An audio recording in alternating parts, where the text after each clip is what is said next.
Car ce matin, Seigneur, nous voulons t'écouter, viens nous parler, viens te révéler à nous, Seigneur éternel, afin que nous puissions nous conformer à ta volonté. Reçois l'honneur, reçois la gloire, toi qui règnes, toi qui vis l'éternité en éternité. Et c'est en ton nom Jésus, notre Sauveur et Seigneur, que nous avons ainsi prié. Amen. Amen. Est-ce que nous pouvons acclamer pour le roi de gloire, le Seigneur des Seigneurs? Est-ce que quelqu'un peut m'aider à bien acclamer pour Dieu? Alléluia. Merci Jésus. Alléluia. Oui, nous bénissons le Seigneur pour cette grâce qu'il nous donne ce matin d'être dans sa maison. Effectivement, Seigneur, il y a d'abondantes joies. Voilà pourquoi il faut aimer la présence de Dieu. Alléluia. Et nous disons également merci au pasteur, à tout son collège pour cette confiance qu'il nous donne ce matin pour que nous puissions vous parler de la part du Seigneur.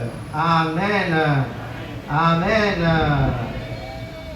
Oui, bien-aimés, ça fait quelques dimanches, quelques mois où l'Église est en train de nous aider à comprendre la nécessité de nous lever et de bâtir. Et avant cela, l'Église nous a conduits dans des moments où on nous a amené à comprendre la restauration de l'Église. Comment est-ce que nous devons nous lever pour restaurer l'Église? Et pendant ces temps, nous sommes en train de nous édifier par rapport avec le livre de Néhémie, pour voir comment cette personne a influencé sa génération, il a influencé son peuple en restaurant, en rebâtissant la muraille, en restaurant le culte, en restaurant même tout le peuple d'Israël qui était dans la déportation. Et je crois que ce matin, nous allons encore continuer à nous édifier avec ce livre de Néhémie. Alléluia. Alléluia. Je ne prends pas beaucoup de temps, on va vous afficher le thème de ce matin. Et le thème que nous allons exploiter aujourd'hui, c'est la persévérance malgré l'opposition. La persévérance malgré l'opposition. Est-ce que tu peux nous dire avec moi la persévérance malgré l'opposition? Est-ce que tu peux lire cela? Encore? Malgré l'opposition. Et nous allons ouvrir nos Bibles, nous allons lire quelques passages. Ça sera un tout petit peu long, mais ça va nous aider à bien comprendre ce que nous allons partager ce matin. Est-ce que nous pouvons nous tenir debout pour honorer la parole de Dieu? Le premier passage, c'est toujours en Néhémie, au chapitre 2, le verset 10. Néhémie chapitre 2, le verset 10. 36, 33, 36. On dit ceci: lorsque Zambala apprit que nous bâtissions la muraille, il fut en colère et très irrité. Il se moqua des Juifs et dit devant ses frères et devant les soldats de Samarie: à quoi travaillent ces Juifs impuissants? Les laissera-t-on faire? Sacrifieront-ils? Vont-ils achever? Redonneront-ils vie à des pierres ensevelies sous des morceaux de poussière et consumées par le feu?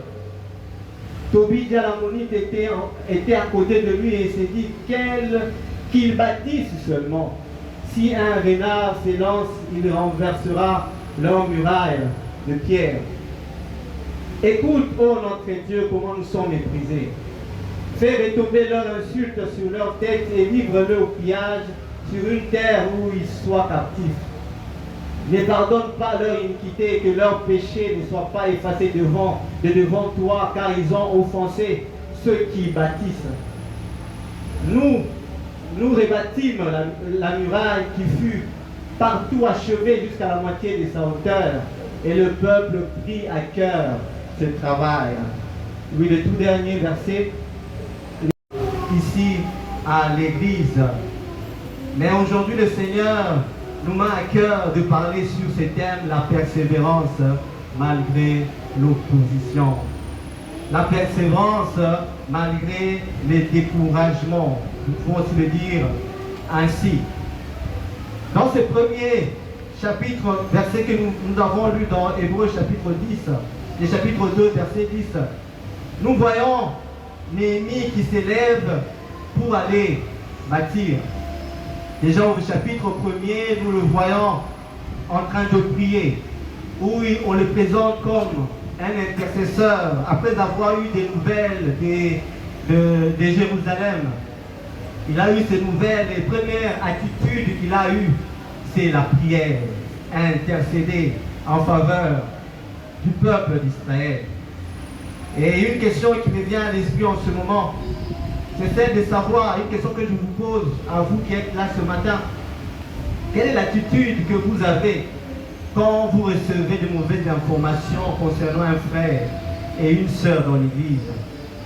Quelle est votre attitude que vous adoptez quand vous recevez de mauvaises informations provenant de votre famille ou de quelqu'un que vous connaissez?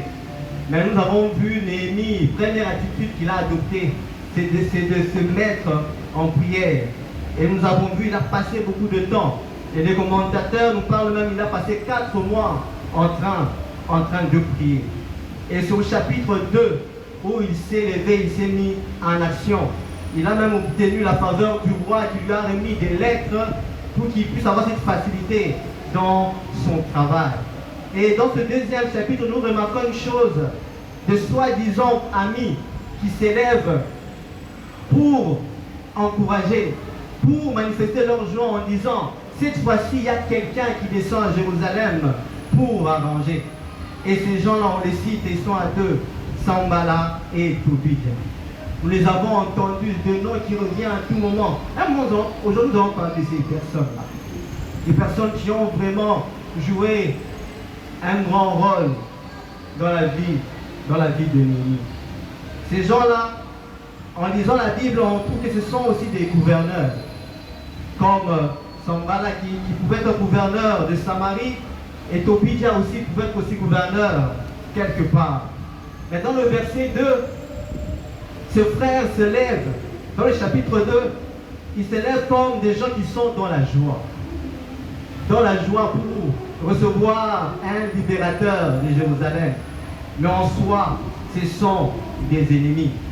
Alors une leçon que je retiens dans ces premiers versets, c'est que pour être persévérant dans la mission que Dieu t'a confiée, bien aimé, il faut éviter les flatteurs. Évite de te lier à des flatteurs.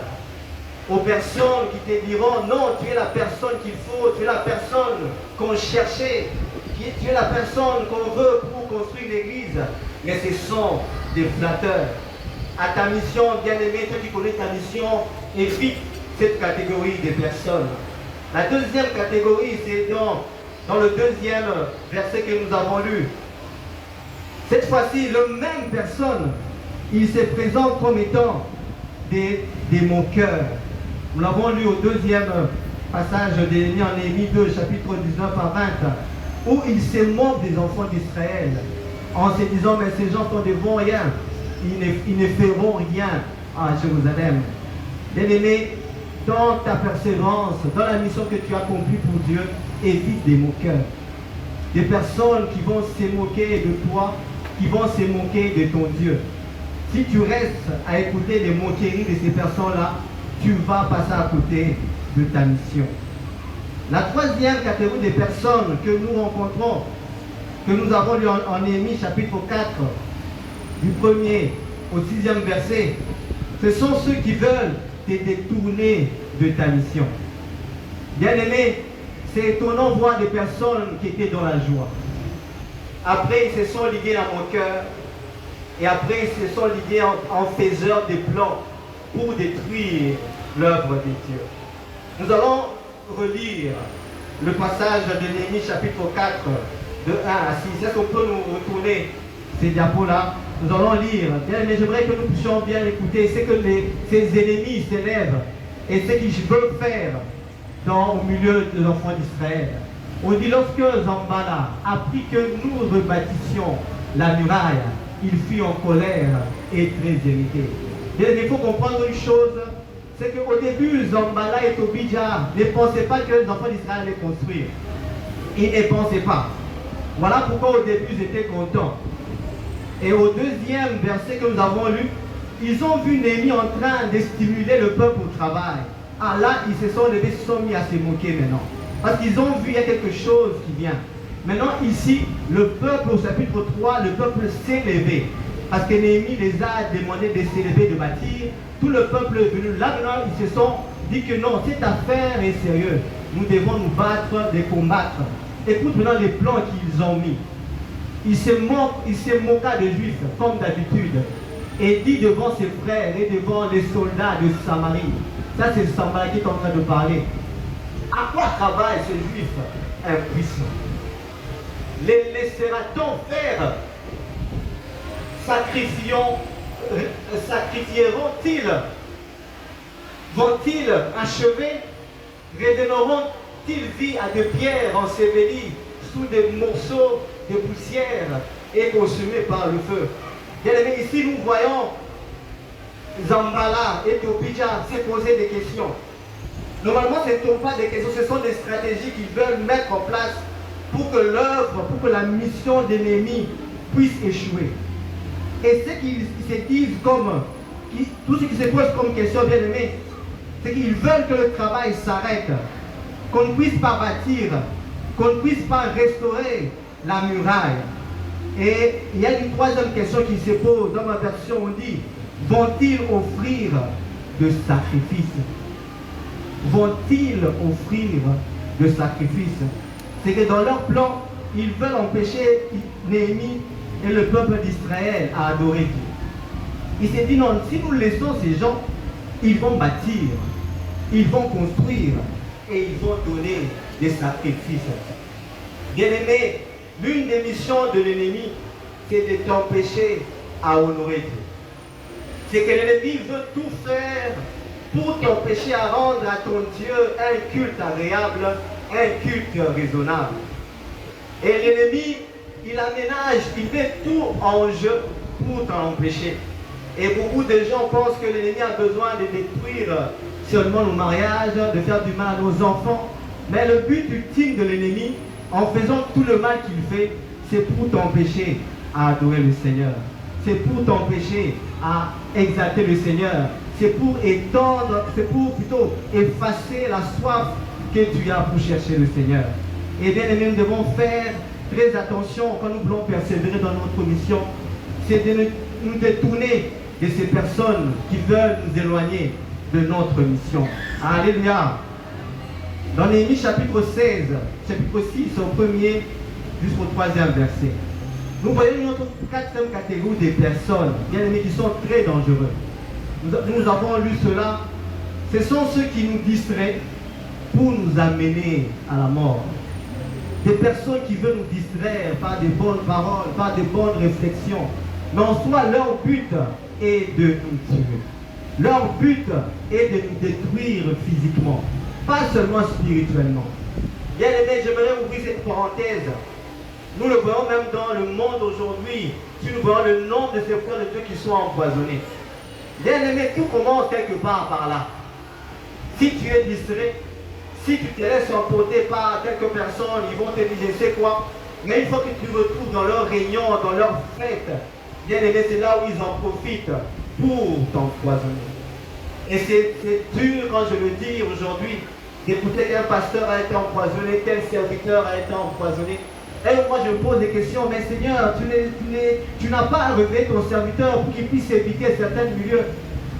C'est parce que des fois, il y a des gens qui nous distraient, qui nous écartent de l'église pour nous retrouver dans des milieux de fois où il y a trop de fêtes. Et après, ils nous empoisonnent. Et ça, Néhémie a vu ça. Et il a dit qu'il ne peut pas. Bien, mais j'aimerais que tu puisses retenir ces quatre catégories de personnes que le diable est en train de mettre devant toi pour t'empêcher à persévérer dans ta mission. Alléluia. Alléluia. Est-ce que nous sommes ensemble? Est-ce que nous pouvons acclamer pour le roi de gloire, le Seigneur des Seigneurs?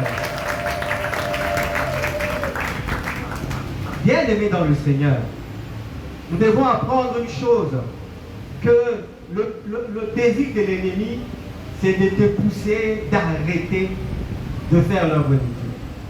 C'est que l'ennemi veut t'empêcher à servir le Seigneur. Il veut à tout prix que tu arrêtes à rendre des cultes à Dieu. Il veut t'empêcher à offrir à Dieu. Pendant cette période, nous nous levons tous pour construire, pour souscrire, pour prendre des engagements. Mais il y a quelqu'un qui n'est pas d'accord, c'est le diable.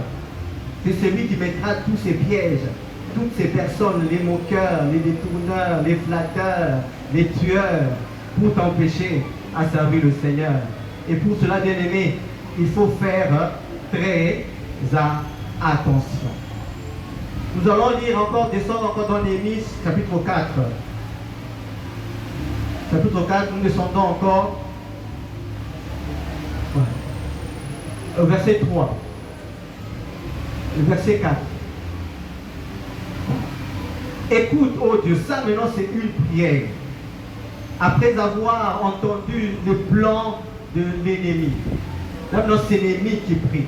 Il dit, écoute, oh Dieu, écoute, oh notre Dieu, comment nous sommes méprisés.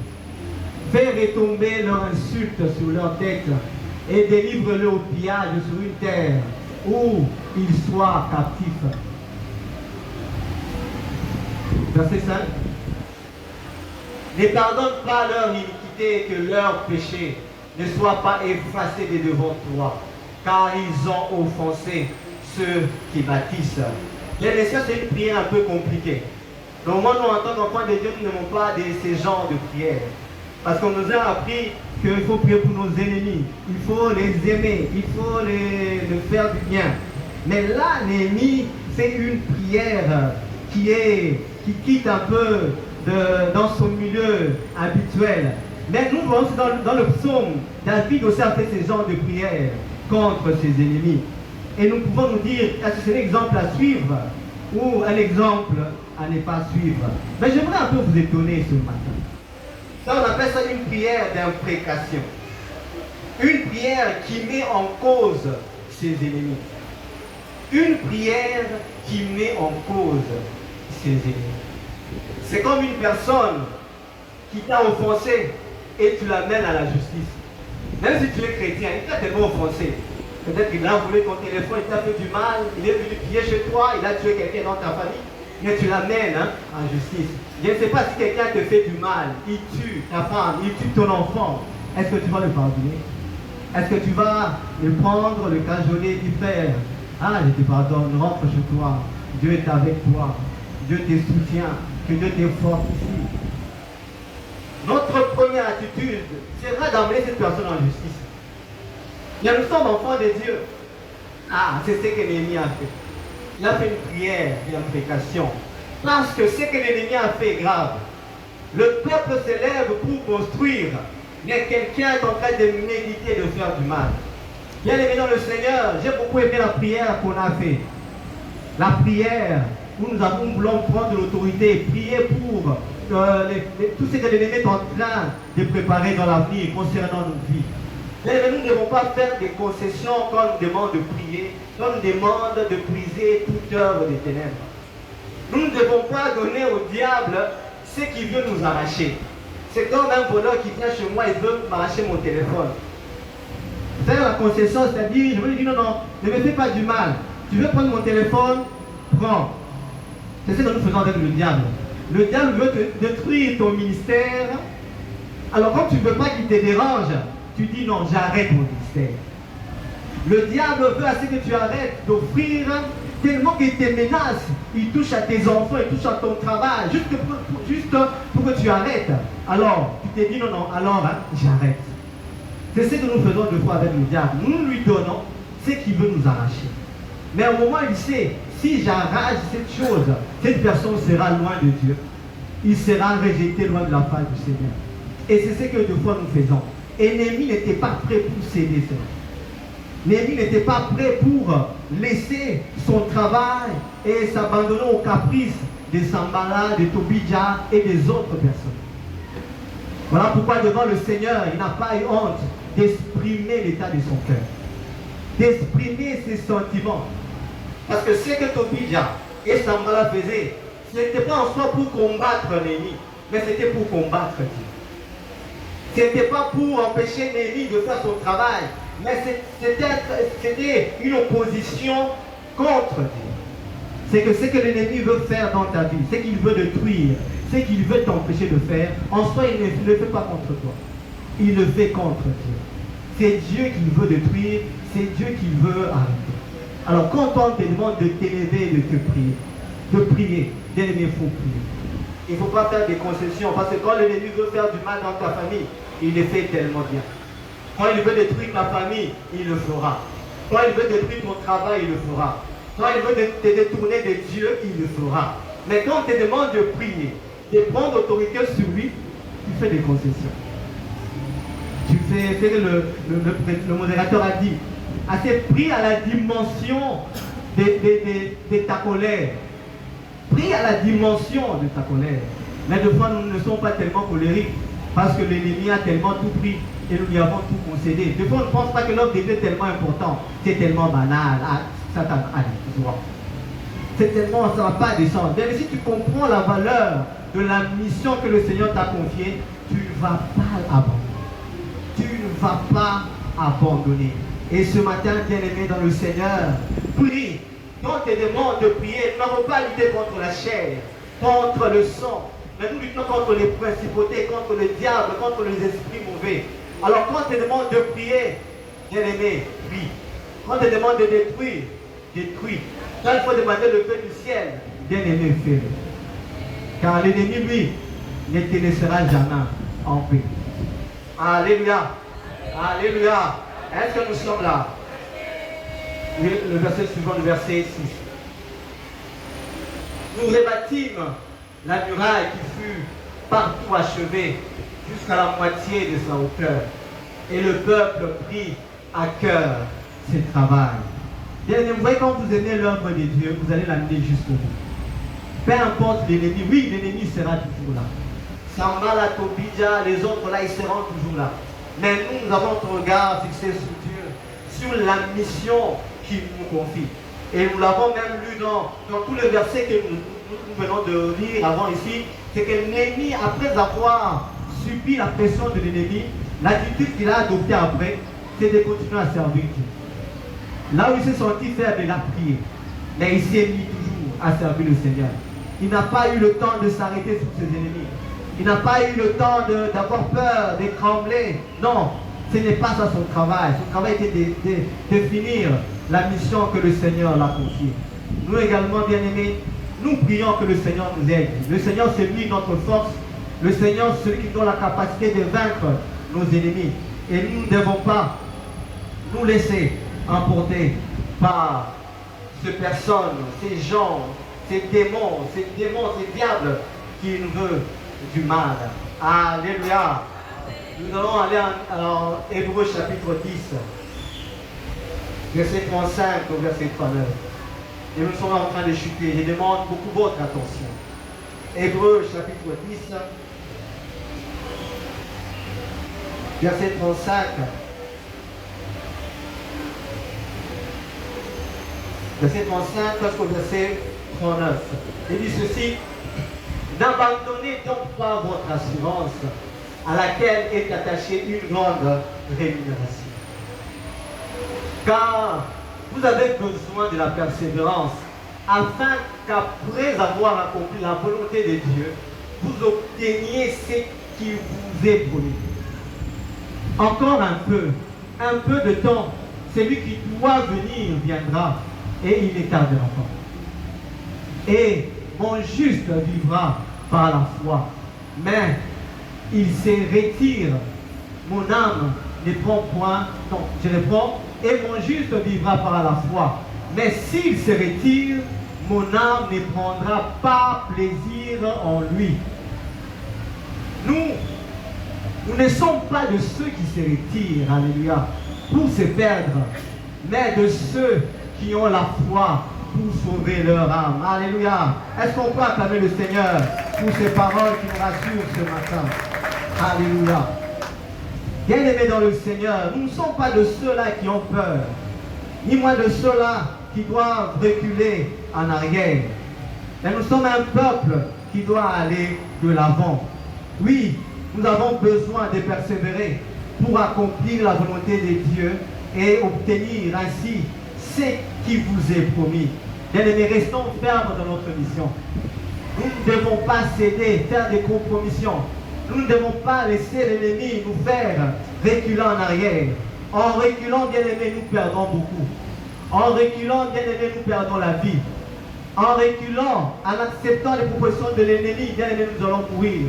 Nous avons écouté le témoignage de Papa Guilain. Un moment, il a vu où on le sollicitait. Où on le sollicitait pour qu'il se détourne de Dieu. Mais on lui a présenté le chemin du salut. Bien-aimés, c'est ce que l'ennemi fait dans nos vies. L'ennemi nous attire toujours à le rejoindre en pensant qu'il y a la vie. Bien-aimés, en rentrant derrière, c'est là où il nous attrape et il nous tue. Je me rappelle encore, le pasteur nous a parlé de la volonté de Dieu récemment. Il a dit, si nous quittons la volonté de Dieu, bien-aimés, nous sommes perdus.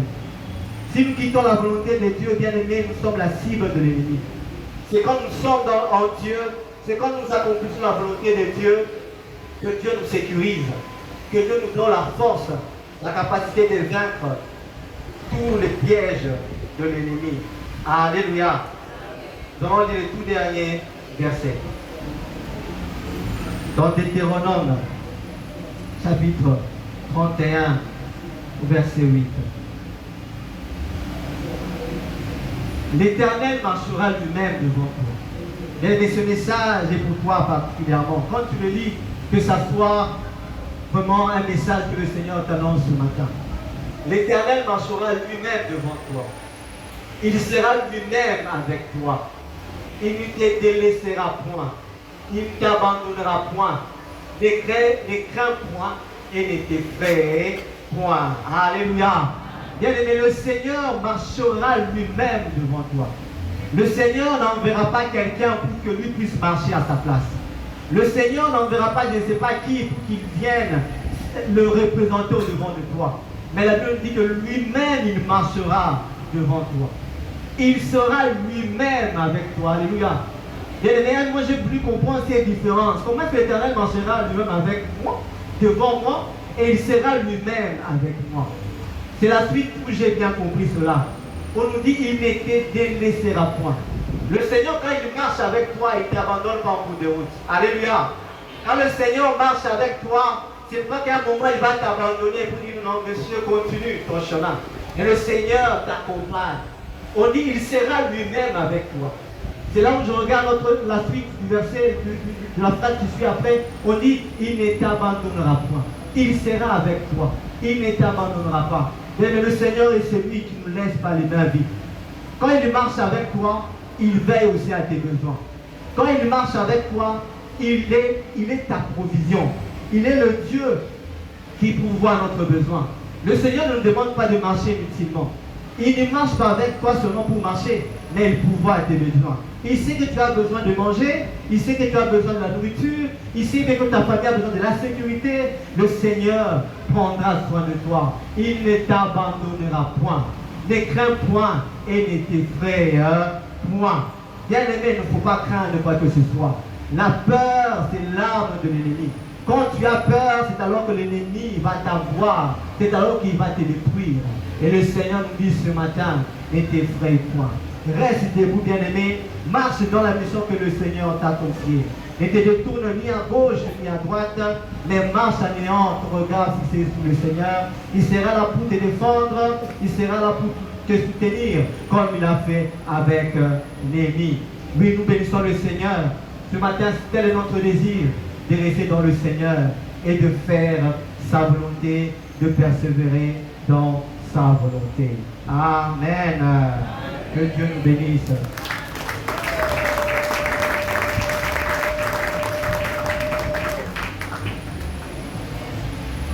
J'aimerais que tu applaudir le Seigneur.